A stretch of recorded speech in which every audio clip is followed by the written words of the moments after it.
Hi guys, welcome back to Red Flag Radio F1 YouTube channel, your go-to spot for spicy race reviews, unfiltered banter, and just the right amount of chaos.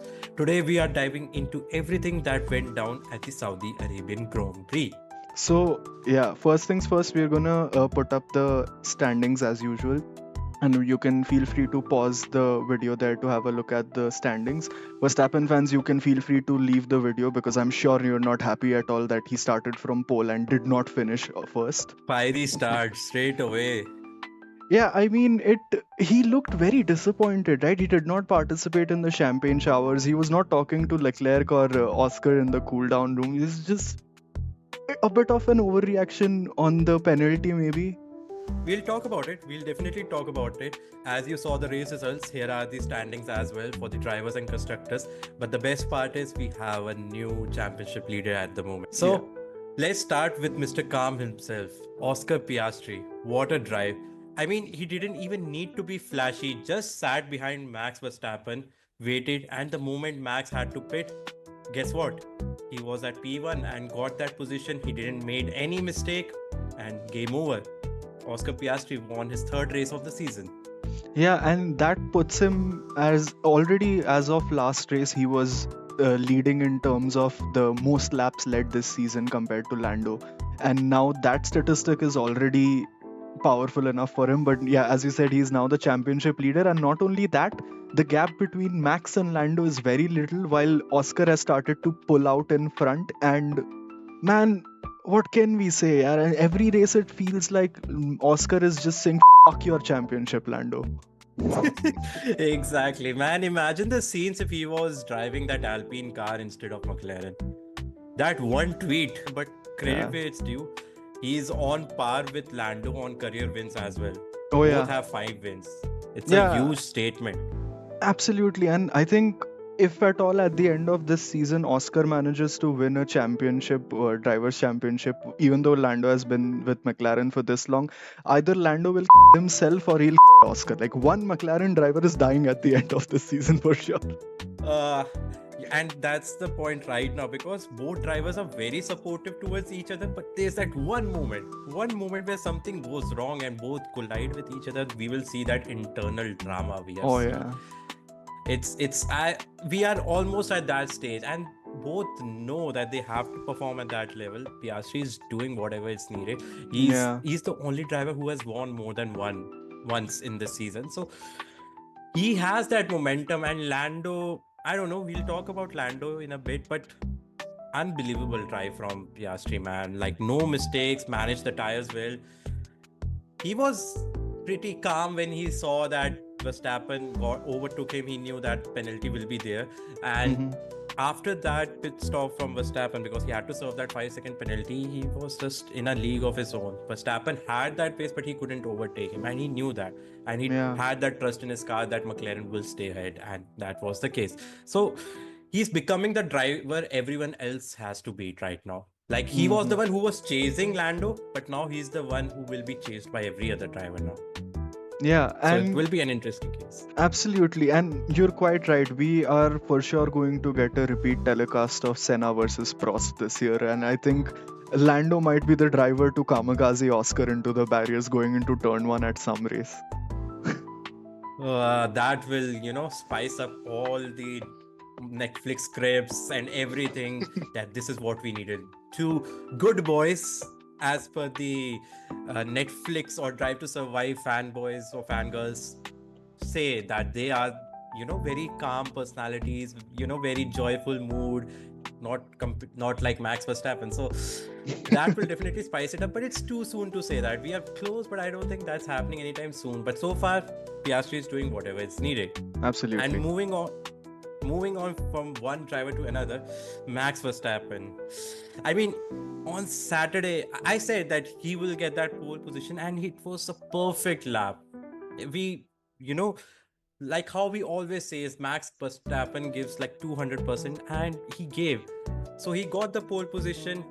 That launch at turn 1 was very aggressive, and he was not happy with that 5-second penalty. So what else we can say? I don't know though, but the disappointment he's expressing even now, after the race about that 5-second penalty. I don't understand what the problem was there, because it was a very clear cut penalty, even optically, before the stewards even had a chance to arbitrate on that. Optically, just when we saw the replay, we saw that Oscar was ahead. So I fail to understand personally where the saltiness is coming from. But then Even Christian Horner had those photos. Like I saw a post where Christian Horner got a photo of that turn one move where Max Verstappen was slightly ahead of Piastri, and he's just showing those photos to all the reporters. Like they're still fighting, but yeah, I guess it's the part of journey where they just don't want to give up. Even if there's that moment where majority of people will think that that was a penalty, that was way too aggressive for turn one, even if it was a lap one incident. But yeah, he was not happy. Let's keep it that way. And surely the way he took all the interviews, we could see that's how we have seen Max Verstappen from 2021 as well. So that's fine. Hopefully, after some days when he will come back even stronger and will fight in a more aggressive way. I think because that's how we know Max Verstappen is. I mean, yeah, so usually we give credit where credit is due, despite us being fans of different teams. We try to be neutral, but I mean, a part of being neutral about this kind of commentary is also acknowledging when someone's being a petty little bitch. So, yeah, it is unfortunate to see that he's this upset about this, but I get it. I mean, you would be We annoyed. all are hungry. I guess every race driver wants more and more, and that's how, that's why they are the best drivers. And Verstappen is one of the best drivers of That's all true, time. yeah. We won't take that away. But yeah, sometimes it gets super childish as well. But I yeah, think so, I yeah. guess it comes with the power or with the weight they have as Fair enough, drivers. I So guess. sometimes it's understandable. Sometimes it's like, okay, let it. Yeah, but speaking of weight on your shoulders, there is one guy who's completely cracking under that weight, and that seems to be Lando. I mean, he did a decent recovery job after that qualifying incident, but I mean, I'm a McLaren fan. It has been well established by now on our channel, but he's quite right to call himself a fucking idiot, because that was a dumb move to make, and that he just the car into the barriers for no reason. So you can, Absolutely. how much credit do we give him for making a recovery to P4, right? Like, good enough job. But then towards the end, he could not pass Leclerc either, even though I feel that the car did have the pace to do that. And Ferrari, more importantly, is not as superior a car as McLaren. So Leclerc being able to defend against Lando is just something that does not sit right with me. And yeah, but still fine, fair enough. Decent recovery job, not completely horrible, but his points per race have been dropping off steadily, right? Right, like his points tally has dropped every weekend, and that's a big concern for him as well because other drivers are getting that form back, and he's slightly dropping. And I feel from last three races, we are just saying that he made some mistakes. Like if there was one more lap or two more laps, he would have overtaken that driver. But he's the one who is putting himself in those situations. You should be, at the top from the term one moment. In China, we said he was very close to overtake Russell. In Bahrain, he qualified P6 and he had to do that catch up job. And now in this Saudi Arabian Grand Prix, he started from P10 after making that mistake in qualifying. So if you are fighting for that championship, these mistakes will come back to haunt you. Yeah. And I don't know, like you said, he's losing his calmness compared to his teammate who is doing brilliant job. I don't know, man. It's like if he wants to stay in this fight, I feel Miami needs to be flawless because we know he got his first race win in Miami. So he needs that weekend where he can show that yes, please, I am that guy who will get this job done because he's getting too much hate.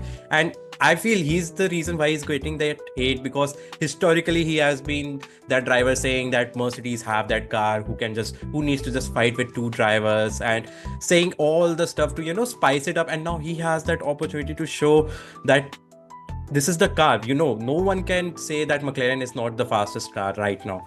And if you have that car and you are not performing, then obviously the critics will come back to say that, hey, you were saying that too many things from day one, and now when you are getting that opportunity, you're not showing that performance, and that's not a good thing, because we know Lando is a very chill person from what we have seen and the way he talks. So now he's feeling that pressure that if you have that best car, it doesn't mean that you will be at the top always, right?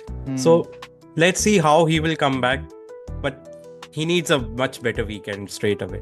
Yeah, I guess quite right. You just have to put your money where your mouth is at this point. You have to prove what your car is capable of doing, especially when your teammate is doing better in equal machinery. Hashtag Rosberg forever.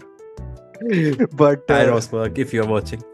yeah, so speaking of a guy who does put his money where his mouth is, Leclerc, man, he got that podium. You called it. Ferrari needs a Yeah. podium desperately, and he did it. Yeah. He delivered. Yes, pure on vibes. I said it, Yeah. and they got their first Sunday podium of 2025. Yeah. And it wasn't because everyone else crashed. I mean, Lando did crash on a Saturday, but he was able to push that car to podium, and even Leclerc himself looked very surprised that wow, we are in podium. There was no strategic clownery, no pit lane madness, just solid racing from that car, and they finally got that podium. I mean, gone those days when they were getting podium in every single race in Schumacher era, and now after 5 races they have a podium to show on a Sunday. So it's not the place where they wanted to be in, but at least they are on that, slowly but surely moving in an upward trend. So if they can keep that trend forward, then I think it's something they will enjoy as well. But Leclerc would be happy with that podium for a change. Yeah, that's right. And we're very happy for Leclerc because every season he also looks like he's ready to off himself after some kind of strategic blunder from Ferrari, because those are not few and far between, right? We're going to see some every other race from Ferrari because it's just a gift that keeps on giving. Ferrari clownery is just one of the most amazing things about Formula One. Again, traditions, insert Ferrari clown pit wall picture here.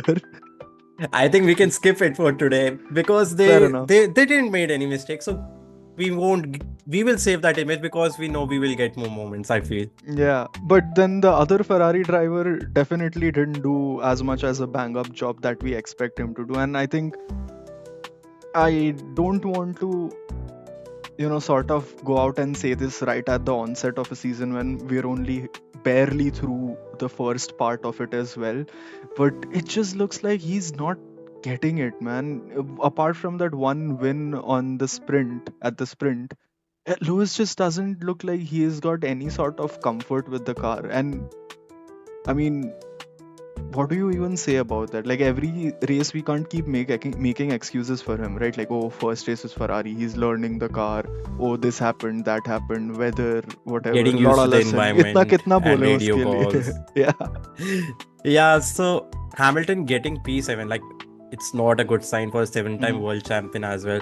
And when people asked him what is the way to get a better performance, he said he needs a brain surgery or some similar comment he made that he's not happy with that performance and he's unable to extract that. So he knows that maybe he needs that one of those race where something goes horribly wrong for others, but that's not the way you should take it. I mean, Leclerc is able to extract the performance. Yes, we know he's with that team for past 5-6 years, but you are a 7-time world champion and you wanted to leave Mercedes, who on paper are doing much better than Ferrari, and you are not able to extract performance from this car. So hopefully better days are coming for Ferrari and Hamilton fans, but right now they are struggling, especially Hamilton. But I still want to give some hope to Ferrari fans or Hamilton fans to be specific, because except in 2021, I feel Hamilton always struggles in Jeddah for some reason. Like in 2021, he was really good. He was fighting with Max Verstappen all along. But after that, he, had some on and off races here. So maybe in Miami, he can pull up some amazing performance and show that Ferrari pace is getting better. And, with those upgrades, it will continue to perform even better. But yeah, only time will tell. But moving on to Mercedes, however, decent job from them, 5th and 6th. Good haul of points, and what we should mention is that although Mercedes didn't get a podium this time, specifically Russell didn't get a podium this time, one driver who did a great job was Antonelli, because now he was just behind Russell, finishing sixth. Overall, the way Mercedes has been performing, that's not what they wanted, because they were very close to podium always. But in this race, they just lost all the pace in the final part. And Russell was like 27 seconds behind Piastri, which is too much. So that last stint didn't work for them for some reason. They were like losing 1 or 2 seconds, but Antonelli was doing better. And we said initially in our preview that maybe Antonelli will struggle here, but he's showing always that he's that driver who will be on par with Russell. Maybe that's what Mercedes need. And again, both drivers getting those points is a very, positive sign for them, considering Ferrari is still trying to, cope up with the points that they lost in last 4 races. So whatever points they are getting as a Mercedes boys, definitely it will boost them to solidify at least P2 if they can't fight McLaren here.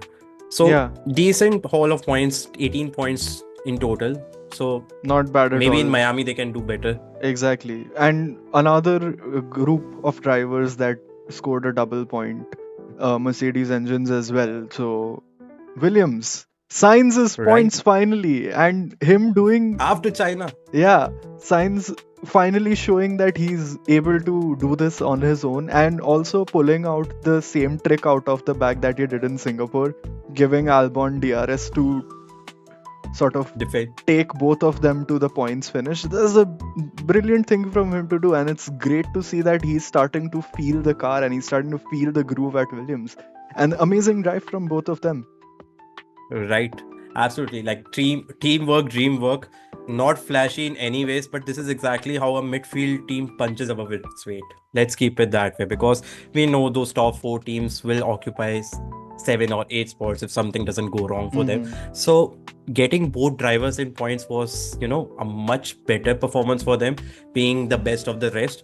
And amazing job. Like you said, Sainz was able to, keep Albon with him and just push forward, and so that Hadjar can't overtake either Albon or even Sainz. That was a brilliant teamwork, and I think Williams would be happy, considering that was the maximum I think they could have got at that situation. So both drivers in points, I think it's a much better performance, and some amazing confidence booster for Sainz as well, because this was a very good weekend for him, considering he qualified P6 ahead of Ferrari. That happened twice now, and it's like a solid message to Ferrari boys that, do you miss me? Because I am also still doing my job in a Williams. I can qualify better than 7-time world champion. Oh boy, the Lewis fans are not gonna be happy to hear that. But facts are facts, I think this is the video where we will get most number of dislikes. But great stuff from Williams, man. I think they have had the best start as of the first 5 races in nearly a decade now. So they're looking good as well, and I'm happy to see that from Williams. True, but let's moving on from non-flashy part to something that caused the whole drama in lap 1. Gasly and Tsunoda. I fucking called it. I knew he was going to DNF.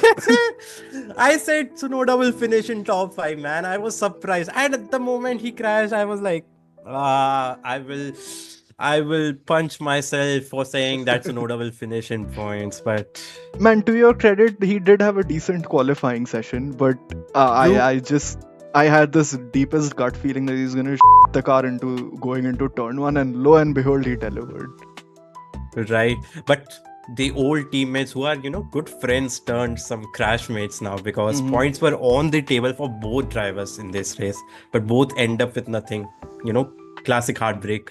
There's not much to say in this case, because again, Red Bull do get those points from Verstappen, but you can't say the same for Alpine, because Jack Doohan was nowhere, man. He like zero pace, invisible, and he will be feeling that pressure now, because Colapinto must be smiling somewhere, hiding in that Alpine garage, that maybe there's a seat waiting for me. Yeah, Colapinto can sniff that Alpine money right now.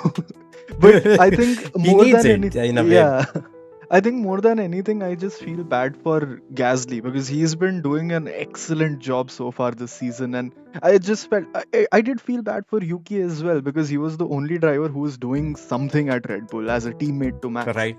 So I did feel bad for him as well, but it felt worse for Gasly because he doesn't have a car that's even closely comparable to a Red Bull, for example, even though Red Bull has its fair share of issues. But still, you're not going to compare that to an Alpine, right? So it feels Right. bad for Gasly because he's putting that car where it does not belong every race, it seems like. Right. And because of that moment, I feel even Williams were able to put those two drivers in points position. So they must be kicking themselves that even though they lost some points, they were, because of that crash, they gave points to other teams as well. So that's not a good sight for them. But yeah, coming on to the other team, Hadjar, I mean, he bagged a point and he was very close to Williams. I like he was just Yeah. fighting with them till the last moment. So he bagged a point, and we said that there's a high possibility that maybe Racing Bulls won't get any points. But they were in the mix. Even Lawson was in the mix, although he got that 10-second penalty, which I don't know why.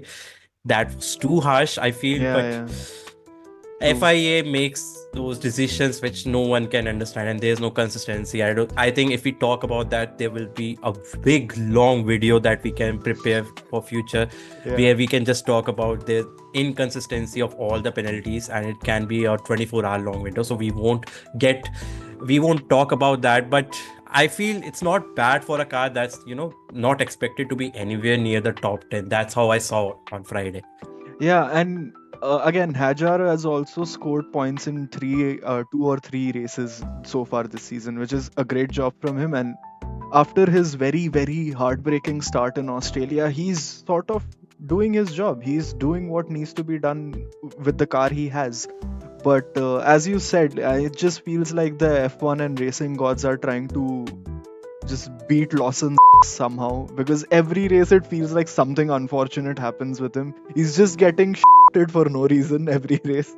Right. The Formula One gods are not supporting him at the moment. Even though he's trying to perform well, it's not like Yeah.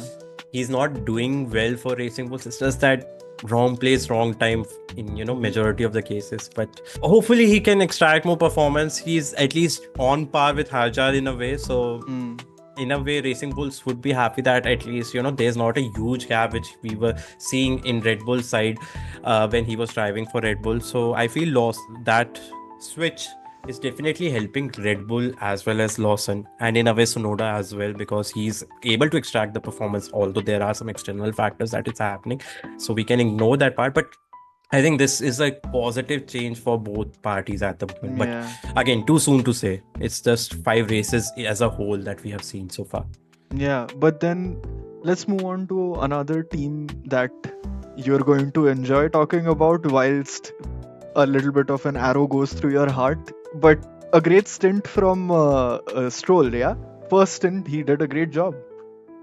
I mean, Aston Martin is doing that strategy where, let's keep Stroll out for, maximum number of laps possible and just pray that, safety car will come.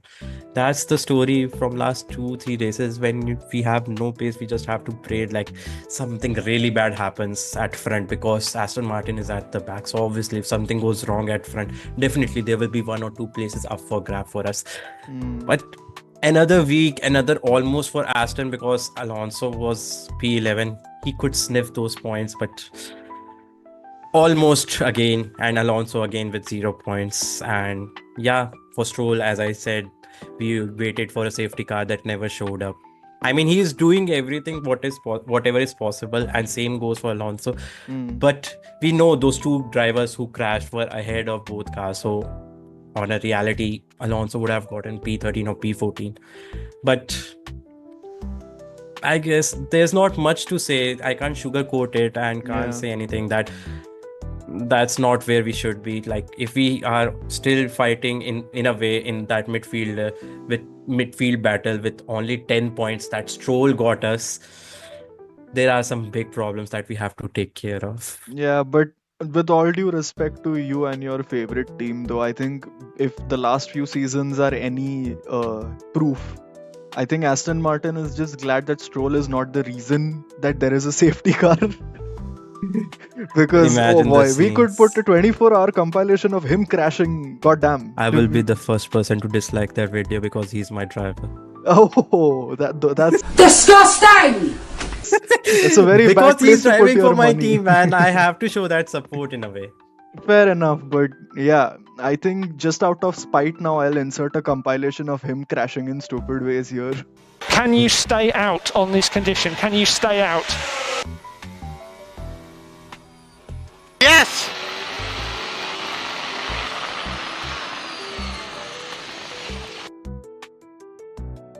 I just hope we can get some upgrades that that are influenced by Adrian Newey, and that will definitely put us close to McLaren or even overtake them. But see, you can't say that about Stroll. Like he's the one who got points. Like he has 10 points, Alonso 0. So show some respect.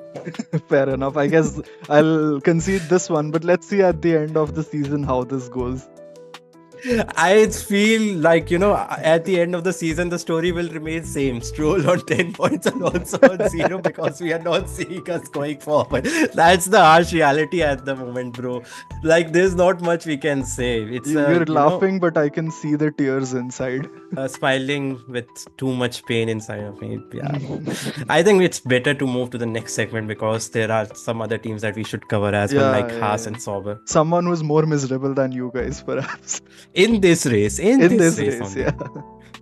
So but Haas and Sauber, what do we talk about them? Like they had nothing to show for, right? They just didn't make an impression at all, and I think that kind of sucks because they were, at least Haas had some moments of brilliance in the past couple of races, so we had started to talk them up a little bit, but then it's been only one race. It's been just this race that they have not done well. Maybe they do something in Miami and manage to bag some points, something. We'll see. It remains to be seen. Because that's their home race. Yeah, that's true.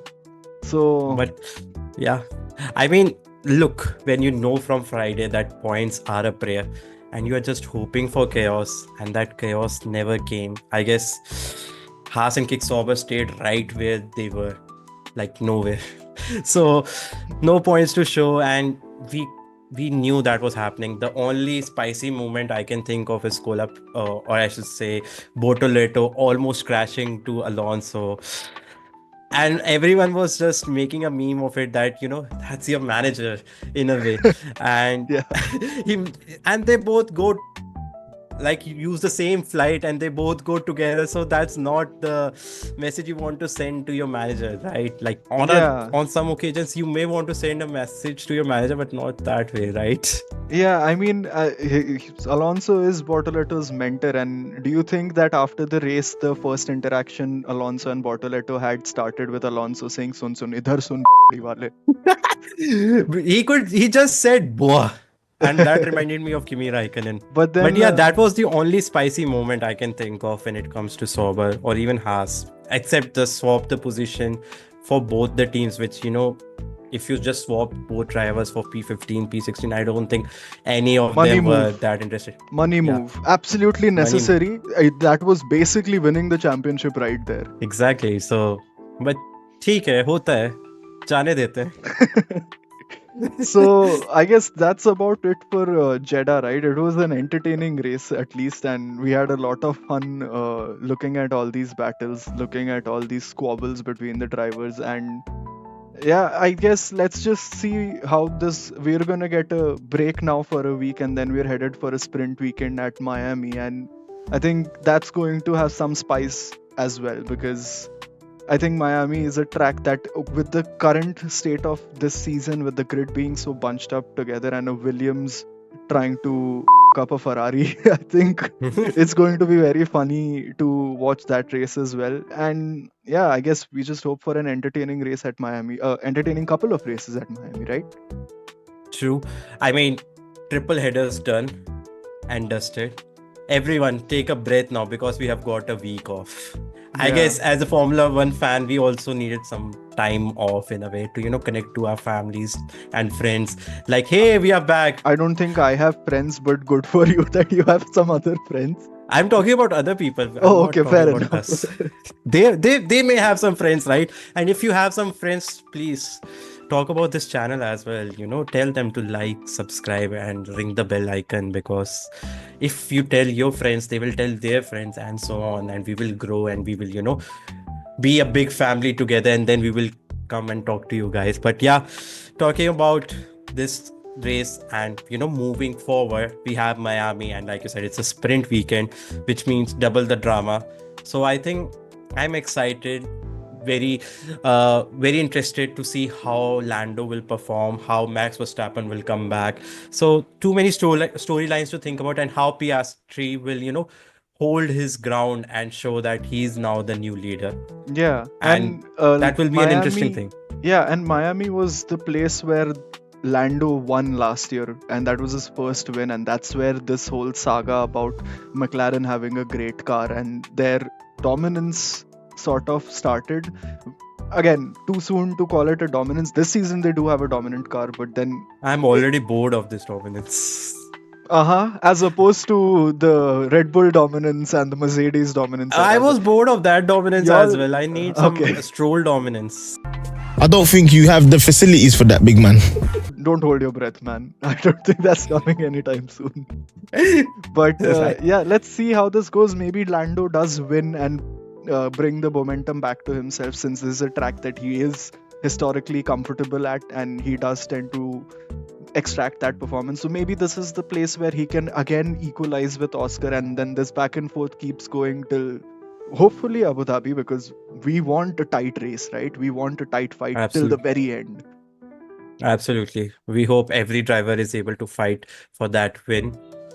Let's see how that goes. But if you have made it this far, thank you so much. As I said, don't forget to like, subscribe, and press that bell icon so that you are always up to date. And do tell us in the comments, was that max penalty fair or harsh? I mean, there will be different perspectives from different people, so we want to hear that. Share your thoughts. Who will do better in Miami? What are you looking forward? And yeah, I hope you enjoyed our insights and some banter. We are here as a neutral, so don't come and press that dislike button, or even if you do, it's fine. We get your part. But I hope you enjoyed our banter. See you all in Miami. Thank you guys. Goodbye.